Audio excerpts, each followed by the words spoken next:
Assalamualaikum warahmatullahi wabarakatuh. Selamat pagi anak-anak. Bagaimana kabar kalian di sini? Alhamdulillah sehat semua ya. Nah, karena sehat ini adalah nikmat yang tak ternilai harganya. Walaupun kita punya banyak uang, ketika kita sakit, Allah mengambil sakit itu di badan kita, pastikan rasanya serba tidak enak. Marilah kita syukuri nikmat sehat yang telah diberikan Allah kepada kita dengan cara apa? Yang pertama, melakukan hal-hal yang baik. Yang kedua, menjauhi segala hal-hal yang tidak diridhai Allah Subhanahu wa taala. Nah, pada kesempatan kali ini kita hadir di sini juga dalam rangka untuk belajar bersama untuk menghilangkan kebodohan, tolabul ilmi. Pada hari ini apakah hadir semua atau ada yang tidak hadir? Oke, yang tidak hadir siapa saja? Mas Agus sama Mbak Sinta. Mas Agus kenapa? Oh sakit. Mbak Sinta oh izin. Nah, minta tolong nanti yang tidak hadir, nanti apa yang kita pelajari hari ini bisa disampaikan, bisa diinformasikan kepada yang tidak hadir. Karena di sini kita saling membantu satu sama lain. Kesempatan hari ini kita akan belajar bersama tentang sejarah masuknya agama Islam ke Indonesia. Di sini agama Islam semua ya. Alhamdulillah ya, agama Islam semua. Kalau sesuai data yang kita ketahui, negara Indonesia adalah negara dengan penduduk terbanyak di dunia. Nah, sebelum menjadi agama Islam terbanyak penduduknya di dunia ini, agama Islam, tentunya dulu ada proses masuk agama Islam ke Indonesia. Nah, seperti apa kira-kira? Sudah ada yang tahu? Pernah gak sih bayangkan kok bisa ya Indonesia yang jauh dari negara asal usul Islam, negara Arab, kok bisa sampai ke Indonesia sampai sekarang dengan jumlah penduduk terbanyak, ada ratusan juta.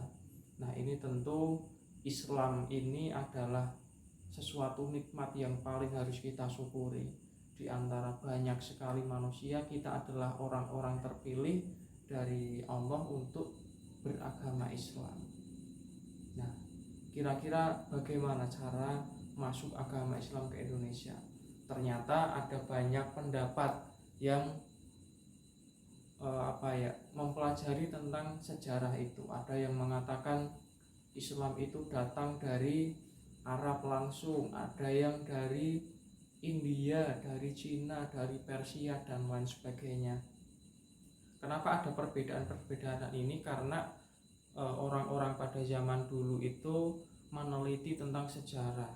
Ada yang berdasarkan buku, ada yang berdasarkan informasi dari para pakar-pakar, nenek moyang, ada juga yang meneliti tentang peninggalan-peninggalan sejarah. Ya, akan kita kupas dulu teori yang pertama, yaitu teori Gujarat. Teori Gujarat ini berasal dari India sana. Gujarat berada di daerah di negara India sana. Teori Gujarat meyakini bahwa Islam masuk ke Indonesia pada abad ke-13. Nah, ini teori Gujarat ini dicetuskan oleh G.W.J. Drawes, dikuatkan oleh Snok Burgronje. Kalau di sejarah Indonesia itu diyakini oleh Sucipto Wirjo Suproto.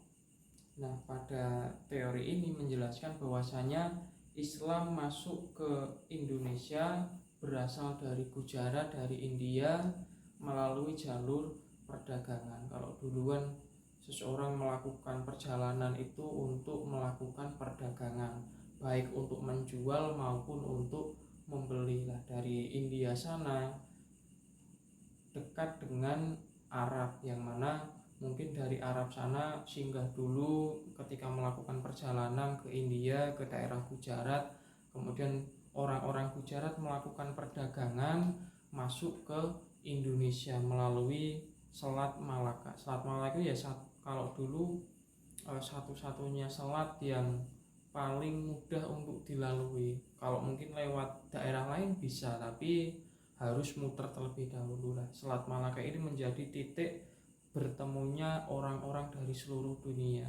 Nah, salah satunya di sini adalah yang melakukan perjalanan perdagangan, yaitu masyarakat dari daerah Gujarat datang ke Indonesia berdagang. Lah, ketika berdagang itu mereka sambil menyebarkan agama Islam. Nah, mereka datang ke Selat Malaka, kemudian menjalin relasi dengan masyarakat Indonesia, masyarakat Nusantara pada waktu itu, yang kemudian pada abad ke-13 juga itu berdiri kerajaan Islam pertama, yaitu Samudra Pasai. Samudra Pasai itu berdiri tahun 1297 Masehi. Nah, yang menguatkan teori Gujarat ini apa saja? Yang pertama, ada makam para pendiri kerajaan Samudra Pasai. Yang pertama ada makam dari Malik As-Soleh, yang kedua Maulana Malik Ibrahim. Nah, kalau dilihat itu ternyata di makam beliau itu terdapat batu nisan yang coraknya mirip seperti corak batu nisan yang ada di Gujarat. Lah, ini memperkuat bahwasanya Islam itu berasal dari daerah Gujarat. Selanjutnya adalah teori yang kedua, teori Mekah. Teori Mekah atau disebut juga teori Arab. Nah, teori Arab ini menjelaskan bahwasanya Islam masuk ke Indonesia pada abad ke-7 Masehi. Nah, kalau abad ke-7 Masehi itu hijriyahnya ya masih awal-awal hijriyah, itu artinya pada masa sahabat waktu itu melakukan persebaran agama Islam juga sudah merambah sampai ke berbagai benua, salah satunya negara Indonesia. Nah, pada abad ke-7 ini teori Arab dikuatkan oleh yang pertama J.C. Van Loer, dan kalau di tokoh Indonesia dikuatkan yang namanya beliau Buya Hamka. Nah, pada teori Arab ini menjelaskan Islam itu berasal langsung dari Arab datang ke Indonesia. Nah, dikuatkan oleh apa? Salah satu buktinya yaitu naskah kuno dari Cina, bahwasanya bangsa Arab itu datang ke Indonesia, bermukim di pesisir barat Pulau Sumatera. Di pesisir barat Pulau Sumatera sejak abad ke-7 itu sudah ada penduduk Muslim, walaupun belum melakukan transmigrasi ke seluruh pulau yang ada di Indonesia. Nah, mungkin kan kalau zaman dulu Islam masuk masih beradaptasi dengan lingkungan, belum langsung menyebarkan secara frontal, mengenali dulu lah masyarakatnya seperti apa, budayanya seperti apa lah, sambil mereka bersosialisasi mungkin lewat berdagang, mereka sambil menyebarkan agama Islam. Jadi di selatan Pulau Sumatera itu ada sekelompok orang yang beragama Islam. Nah, yang menguatkan pendapat ini adalah ditemukannya batu nisan Syekh Ruhuddin pada tahun 672. Nah, zaman dulu sudah ada batu nisan yang memiliki corak Islam, dan yang meninggal juga beragama Islam pada tahun 672 Masehi. Nah, kalau Islam sendiri masuk di Indonesia, teori ini pada abad ke-7 pastinya pada tahun 625 Masehi. Teori selanjutnya yaitu teori ketiga, dikenal dengan teori Persia. Nah, Persia ini sebutan zaman dulu, kalau sekarang adalah negara Iran. Nah, dalam teori Persia ini menyebutkan bahwa Islam masuk ke Indonesia pada tahun 13 Masehi. Nah, di sini ada pendukung teorinya, yaitu yang pertama Husain Jayaningrat, yang kedua adalah Amir Husain. Nah, di sini yang menguatkan teori Persia ini adalah di daerah Sumatera sana ada tradisi keagamaan yang mirip dengan di daerah Persia. Salah satunya adalah ritual tabuik di Sumatera Barat mirip dengan kegiatan peringatan 10 Muharram di daerah Persia. Ada juga ritual tabut di daerah Bengkulu. Kesamaan budaya ini memunculkan teori Persia ini, yang mana selain dari budaya juga kaligrafinya. Jadi tulisan kaligrafi di daerah Sumatera itu punya kemiripan dengan tulisan yang ada di daerah Persia. Hanya saja pada teori Persia ini, teori Iran ini memiliki kelemahan. Kelemahannya apa? Terdapat perbedaan. Kalau di daerah Persia, di daerah Iran sana, ajarannya itu kan lebih dominan ke ajaran-ajaran Syiah, yang mana kalau di Indonesia sendiri yang menyebar adalah ajaran Sunni. Lah ini kan bertolak belakang. Ini adalah kelemahan dari teori Persia. Selanjutnya yang keempat adalah teori Cina. Nah, Islam berkembang di Cina itu pada sekitar abad ke-7 sampai abad ke-9, yang mana pada masa itu di Cina itu berkembang pada masa dinasti Tang. Nah, pada dinasti itu dari Arab sana para panglima-panglima yang datang ke Cina, salah satunya adalah Sa'ad bin Waqqas. Beliau menyebarkan agama Islam, datang ke daerah Cina kurang lebih pada tahun 713 Masehi, pada abad ke-8, yang mana mereka sudah menjalin relasi di daerah Cina, sudah berkembang agama Islam di sana. Dan pada saat itu pada tahun 819 atau 9 Masehi, pada abad 9 Masehi itu masyarakatnya mulai melakukan transmigrasi. Transmigrasi perpindahan penduduk dari Cina menuju ke Indonesia. Nah, dari keempat teori tadi apakah sudah jelas atau ada yang mau ditanyakan? Oke, sudah jelas semua ya. Yang pertama tadi apa? Teori Gujarat, yang kedua teori Arab, yang ketiga teori Cina, yang keempat teori Persia. Nah, dari keempat teori ini tentunya ada bukti-buktinya masing-masing diperkuat. Nah, yang paling relevan yang pertama adalah teori Arab, bahwasanya Islam itu ya berasal langsung dari Arab, yang walaupun ada juga yang berpendapat berasal dari Cina, berasal dari Persia, berasal dari India, Gujarat dan lain sebagainya. Nah, cuman pada waktu itu dari perjalanan kan dari Arab tidak mungkin langsung sampai ke Indonesia. Tentu mereka singgah dulu, ada yang singgah ke India, ada yang singgah ke Cina, ada yang singgah ke Persia dulu baru ke Indonesia. Nah, cuman itu adalah merupakan perjalanan dakwah, perjalanan penyebaran agama Islam di dunia. Nah, kira-kira bagaimana cara Islam itu bisa menyebar sampai ke seluruh Indonesia? Ada yang tahu? Mungkin lewat apa saja? Lewat perdagangan. Ada lagi lewat apa? Lewat pendidikan. Oke, pondok pesantren ya. Ada lewat apa lagi? Pernikahan bisa. Ada lewat apa lagi? Ya, ada macam-macam banyak. Yang pertama adalah lewat jalur perdagangan. Nah, mereka masyarakat atau penduduk orang-orang muslim waktu itu yang pertama ingin melakukan perdagangan.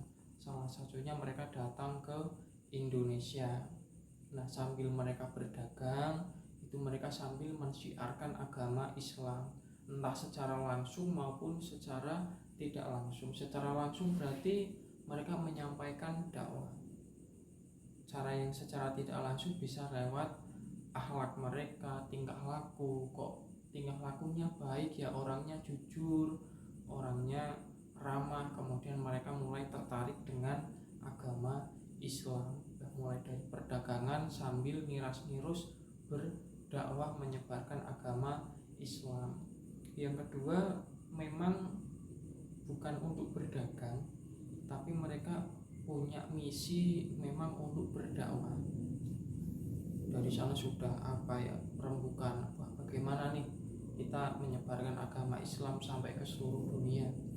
Nah, mereka punya misi untuk menyebarkan agama, ya walaupun salah satunya juga lewat jalur perdagangan juga, tapi mereka sudah punya komitmen dari awal untuk berdakwah, untuk menyebarkan agama Islam. Kalau yang pertama tadi kan niatnya untuk berdagang, tapi miras-miras juga untuk sambil menyebarkan agama Islam. Selain yang berdagang, kemudian misi dakwah yang ketiga adalah lewat transmigrasi.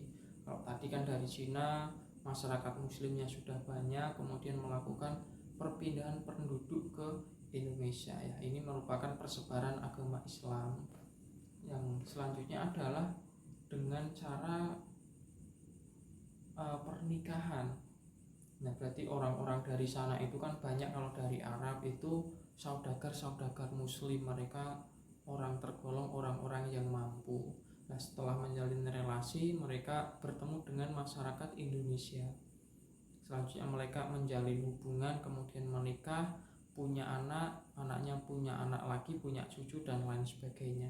Kalau kita pernah berangkat halal bihalal salah satunya, itu kan nenek moyangnya kan Bani itu kan dulu hanya 2 orang saja, kakek dan nenek, kemudian punya anak sampai ratusan. Nah, di sini melalui perkawinan ini agama Islam mulai berkembang, mulai banyak, dari anak ke cucu dan lain sebagainya.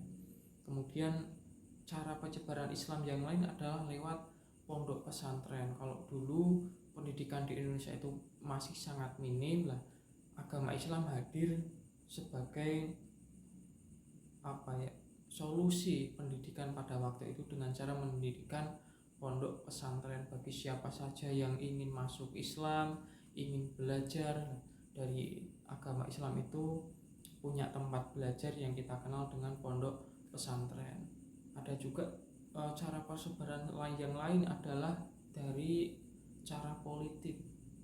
Nah, politik ini dulu sangat berpengaruh sekali. Misalkan kalau dulu itu kan berkembang kerajaan-kerajaan, kalau rajanya masuk Islam, itu masyarakat di daerah itu juga akan tertarik untuk masuk Islam. Nah, jadi itu adalah beberapa cara masuknya Islam.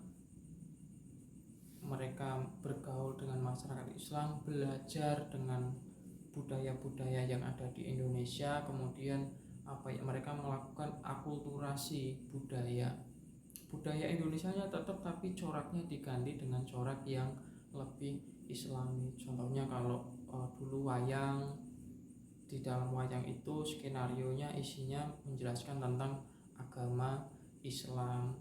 Kemudian ada kesenian ukir, waktu itu juga ditambah dengan kesenian ukir, kaligrafi dan lain sebagainya.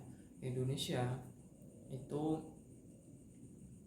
menjadi mayoritas masyarakat Islam diterima dengan baik di Indonesia karena orangnya baik, orangnya ramah. Kemudian cara masuk Islamnya juga mudah dengan cara membaca syahadat.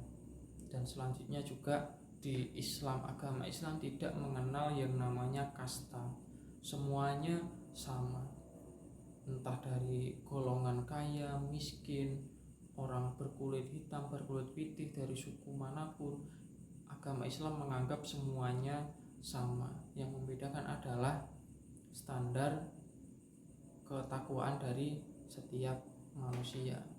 Mungkin itu adalah sedikit informasi tentang bagaimana Islam masuk ke Indonesia dan bagaimana cara Islam bisa menyebar sampai ke seluruh Indonesia.